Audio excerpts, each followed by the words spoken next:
ಜಮೀರ್ ಅವರಿಗೆ ಯಾಕೆ ಯಾರು ಲಗಾಮ್ ಆಗ್ತಾ ಇಲ್ಲ? ವಕ್ಫ್ ವಿಚಾರದಲ್ಲಿ ಅವರು ತೆಗೆದುಕೊಂಡ ಡಿಸಿಷನ್ ಬೇರೆ ಬೇರೆ ಕ್ಷೇತ್ರಗಳಲ್ಲಿ ಕೂಡ ಡ್ಯಾಮೇಜ್ ಆಗಿದೆ. ಶಿಗ್ಗಾಂವ್ ಇರ್ಬೋದು, ಸರ್ಕಲ್ ಇರ್ಬೋದು. ಇಲ್ಲಿ ಬೇಡ ಅನ್ನೋ ಕೂಡ ಪ್ರಚಾರಕ್ಕೆ ಬಂದು ಮಾತಾಡಿದ್ದು ಎಲ್ಲವೂ ಕೂಡ ಪ್ಲಸ್ ಆಗಿದೆ. ಫಲಿತಾಂಶ ಏನೇ ಇರ್ಬೋದು, ಅದಕ್ಕೆ ಲಗಾಮ್ ಹಾಕುವಂತ ಕೆಲಸ ಯಾಕೆ? ಈಗ ಈ ವಕ್ಫ್ ವಿಚಾರ ದಯಮಾಡಿ ಅರ್ಥ ಮಾಡ್ಕೋಬೇಕು. ಹಿಂದೆ ಬಿಜೆಪಿ ಸರ್ಕಾರ ಇದ್ದಾಗಲೇ ಈ ರೀತಿ ನೋಟಿಸ್ ಕೊಡ್ತಕ್ಕಂಥದ್ದು, ಅದನ್ನು ಪಾಣಿಗೆ ಸೇರಿಸ್ತಕ್ಕಂಥ ಕೆಲಸ ಆವಾಗ ಪ್ರಾರಂಭ ಆಗಿದೆ ಬಿಜೆಪಿ ಸರ್ಕಾರದಲ್ಲಿ. ಬೊಮ್ಮಾಯಿ ಅವರೇ ಅದನ್ನು ಡಿಫೆಂಡ್ ಮಾಡ್ಕೊಂಡಿರ್ತಕ್ಕಂಥ ವಿಡಿಯೋನು ಕೂಡ ತಾವೆಲ್ಲ ನೋಡಿದ್ದೀರಾ. ಆದರೆ ಈ ಮುನ್ನೆಲೆಗೆ ಈಗ ಬಂತು ಅಷ್ಟೇ. ಅದು ಪ್ರಾರಂಭ ಆಗಿದ್ದು ಬಿಜೆಪಿ ಸರ್ಕಾರದಲ್ಲಿ ಅದು. ಆದರೆ ಯಾವುದೇ ಕಾರಣಕ್ಕೆ ಯಾವುದೇ ರೈತನಿಗೆ ಅನ್ಯಾಯ ಆಗೋದಕ್ಕೆ ನಾನು ಬಿಡೋದಿಲ್ಲ ಅಂಥ ವಿಚಾರ ಏನೇ ಇದ್ದರೆ ಅದನ್ನು ವಾಪಸ್ ತೆಗೆದುಕೊಳ್ತಕ್ಕಂಥ ಕೆಲಸ ಸರ್ಕಾರ ಮಾಡ್ತದೆ ಅಂತೇಳಿ ನಮ್ಮ ಮುಖ್ಯಮಂತ್ರಿಗಳು ಸ್ಪಷ್ಟನೆ ಕೊಟ್ಟರಲ್ಲ. ಇಲ್ಲ ರೀ ಅವ್ರು ಮಾಡಿರೋದೇ ಸರಿ, ಅವರು ಅಲ್ಪಸಂಖ್ಯಾತ ಇಲಾಖೆಯವರು ಮಾಡಿದೆ ಶಾಸನ ಅಂತೇನು ಹೇಳಿಲ್ಲ ನಮ್ಮ ಮುಖ್ಯಮಂತ್ರಿಗಳು. ಅದು ತಪ್ಪಾಗಿದ್ರೆ ಅದನ್ನು ವಾಪಸ್ ತೆಗೆದುಕೊಳ್ತಕ್ಕಂಥ ಕೆಲಸ ಮಾಡ್ತೀನಿ ಅಂತ ಹೇಳಿದ್ರು. ಅದನ್ನು ಕೂಡ ವೋಟ್ ಪರಿವರ್ತನೆ ಮಾಡ್ಕೊಳ್ಳೋಕ್ಕೋಸ್ಕರ ವೈಭವೀಕರಣ ಮಾಡಿದ್ರು ಅಷ್ಟೇ. ಹಿಂದೆ ಬಿಜೆಪಿಯವರೇ ಕೊಟ್ಟಿದ್ರು ನೋಟಿಸ್ನ, ನಿಮಗೆ ಕೊಡ್ತೀವಿ ನಾವು. ಬಿಜೆಪಿಯವ್ರ ಕಾಲದಲ್ಲೇ ಬಿಜೆಪಿಯವ್ರ ಸರ್ಕಾರ ಇದ್ದಾಗಲೇ ನೋಟಿಸ್ ಕೊಡೋಕೆ ಪ್ರಾರಂಭ ಆಗಿದ್ದು. ಅದನ್ನು ಹೇಳಿದ್ರ ನೀವು ಯಾವ್ದಾರ ಮಾಧ್ಯಮದವರು?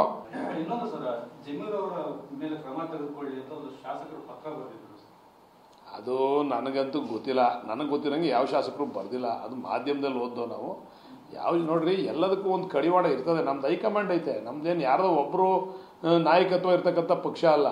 ನಮ್ಮಲ್ಲಿ ಎಲ್ಲ ಜನಾಂಗದ ಮುಖಂಡಿರ್ತಕ್ಕಂಥ ಪಕ್ಷ ಹೈಕಮಾಂಡ್ ಐತೆ. ಹೈಕಮಾಂಡ್ ನ್ಯಾಚುರಲಿ ಇವರು ಈ ಥರ ಸ್ಟೇಟ್ಮೆಂಟ್ಗಳು ಮಾಡಿದಾಗ ಅದನ್ನು ಕಂಟ್ರೋಲ್ ಮಾಡ್ತಕ್ಕಂಥ ಶಕ್ತಿ ನಮ್ಮ ಹೈಕಮಾಂಡ್ ಇದೆ.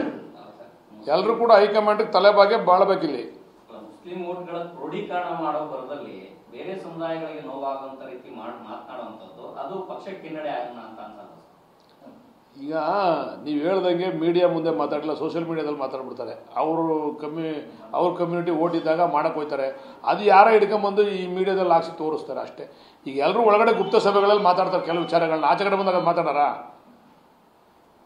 ಈಗ ಒಕ್ಕಲಿಗರು ನೀವು ಆಕ್ರೋಶ ಆಯಿತು ಅಂದಾಗ ಬೇರೆ ಕಮ್ಯುನಿಟಿಯವ್ರಿಗೂ ನ್ಯಾಚುರಲ್ ಆಗಿ ಏನು ಬರೀ ಒಕ್ಕಲಿಗರೇನಾಗರೆ ಈ ಜಿಲ್ಲೆನಲ್ಲಿ ನಾವಿಲ್ವಾ, ತಿಗಳರಿಲ್ವಾ, ಗೊಲ್ರಿಲ್ವಾ, ಕುಂಬಾರರಿಲ್ವಾ, ಆಚಾರ್ಯರಿಲ್ವಾ ಅಂತ ಬೇರೆ ಕಮ್ಯುನಿಟಿಯವರು ಇದಾಗ್ಬಿಟ್ರೆ, ಎಕ್ಸೈಟ್ ಆಗ್ಬಿಟ್ರೆ ಒಳಗಡೆ ನಾವು 4 ಗೋಡೆ ಮಧ್ಯೆ ಮಾತಾಡ್ಕೊತಾ ಇರ್ತೀವಿ. ಯಾರೋ ಇರ್ತಾರೆ ಚೇಷ್ಟೆ ಮಾಡೋರು, ರೆಕಾರ್ಡ್ ಮಾಡ್ಕೊಳ್ಳೋದು, ಹಾಕ್ಬಿಡ್ತಾರೆ. ಅಂಥವೆಲ್ಲ ಇದ್ದಿದ್ದೆ. ಎಲ್ಲೂ ಬೀದಿಲಿ ನಿಂತ್ಕೊಂಡು ಆ ಥರ ಭಾಷಣ ಮಾಡೋಕ್ಕಾಗಲ್ಲ. ನ್ಯಾಚುರಲ್ ನಮ್ಮ ಕಮ್ಯುನಿಟಿ ಓಟ್ ನಾನು ಪಡಿಬೇಕು ಅಂತಂದಾಗ 4 ಗೋಡೆ ಮಧ್ಯೆ ಕುಂಡಿಸ್ಕೊಂಡು ನ್ಯಾಚುರಲ್ ಆಗಿ ನೋಡಪ್ಪ ಹಿಂಗೆ ಐತೆ ಕಣೆ ನಮ್ಮ ಜನಾಂಗ, ನಮ್ದು ಏನೋ ಸಹ ಮಾಡ್ರೆ ಹಂಗೆ ಅದು ಇದು ಹೇಳ್ತಿರ್ತೀವಿ. ಯಾರೋ ಅದ್ರಲ್ಲಿ ಒಬ್ಬ ಯಾವನೋ ವಿಡಿಯೋ ಇದನ್ನು ಮಾಡ್ಕೊಂಬಂದು ಆಚೆ ಹಾಕ್ಬಿಟ್ಟು ನಾವೇನು ಮಾಡ್ತೈತೇವೆ? ಆ ರೀತಿ ಇದಾಗಿದ್ದು. ಮಾಧ್ಯಮ ಮುಂದೆ ಪ್ರೆಸ್ ಮೀಟ್ ಮಾಡಿ ಹೇಳಿದ್ರ ಭಾಷಣ ಮಾಡ್ಬೇಕಾರೆ ಅವರು ಜನಾಂಗದವ್ರನ್ನ ಕುಡಿಸ್ಕೊಂಡು ಮಾತಾಡ್ಬೇಕಾರೆ ಈ ಬಂತು. ಅದನ್ನು ಯಾರೋ ತಗೊಂಬಂದು ಆಚೆ ಕಡೆ ಕೊಟ್ಟರು. ಅದು ವೈಭವೀಕರಣ ಆಯಿತು ಅಷ್ಟೇ. ಸರ್, ಸಿದ್ದರಾಮಯ್ಯವರು ಇಡೀ ವಿಚಾರ ನೋಡಿದ ವಿಚಾರ ನನ್ನ ಮುಟ್ಟಿದ್ರೆ ರಾಜ್ಯದ ಜನ ಸುಮ್ಮನಿರಲ್ಲ, ದಂಗೆ ಹೇಳ್ತಾರೆ ಅನ್ನೋ ಮಾತನ್ನ ಹೇಳಿದ್ರು. ಅದು ನೋಡ್ರಿ, ದೇವೇಗೌಡರನ್ನ ಮುಟ್ಟಿದ್ರೆ ಒಂದು ವರ್ಗ ದಂಗೆ ಹೇಳ್ತದೆ, ಯಡಿಯೂರಪ್ಪನವ್ರನ್ನ ಮುಟ್ಟಿದ್ರೆ ಒಂದು ವರ್ಗ ದಂಗೆ ಹೇಳ್ತದೆ, ಸಿದ್ದರಾಮಯ್ಯವ್ರನ್ನ ಮುಟ್ಟಿದ್ರೆ ಒಂದು ವರ್ಗ ದಂಗೆ ಹೇಳ್ತದೆ. ಇದು ಇಟ್ಸ್ ಎ ನ್ಯಾಚುರಲ್ ಫಿನೋಮಿನನ್. ಅದು ಅದೇನು ಮಾಡಲಿಕ್ಕೆ ಸಾಧ್ಯ ಇಲ್ಲ ಅವ್ರದ್ದು. ಆಮೇಲೆ ಇಡಿ ತನಿಖೆ ಮಾಡ್ತಕ್ಕಂಥ ಕೇಸ್ ಅಲ್ವೇ ಅಲ್ಲ ಅದು. ಇಡಿ ಯಾವಾಗ ಬರಬೇಕು? ಹಣ ದುರುಪಯೋಗ ಆಗಿದ್ದಾಗ ಬರಬೇಕು. ಇಲ್ಲಿ ನಡೀತಾ ಇರೋದು ಅಧಿಕಾರ ದುರುಪಯೋಗ ಅಂತ ಅಷ್ಟೇ, ಹಣ ದುರುಪಯೋಗ ಅಲ್ಲ. ಇಟ್ ಇಸ್ 14 ಸೈಟು, ಸ್ವಲ್ಪ ಮಿನಿಮಮ್ ಅಮೌಂಟು. ಇಲ್ಲೇನು ಇದು ಸಿದ್ದರಾಮಯ್ಯನವ್ರ ಮನೆಯಿಂದ ಏನೂ ದುಡ್ಡು ಹೋಗಿಲ್ಲ, ಎಲ್ಲೂ ಅವ್ರ ಅಕೌಂಟಿಂದ ಇನ್ನೊಬ್ರಿಗೆ ಟ್ರಾನ್ಸ್ಫರ್ ಆಗಿಲ್ಲ, ಅವ್ರ ಹೆಂಡತಿ ಅಕೌಂಟಿಂದ ಏನು ಟ್ರಾನ್ಸ್ಫರ್ ಆಗಿಲ್ಲ.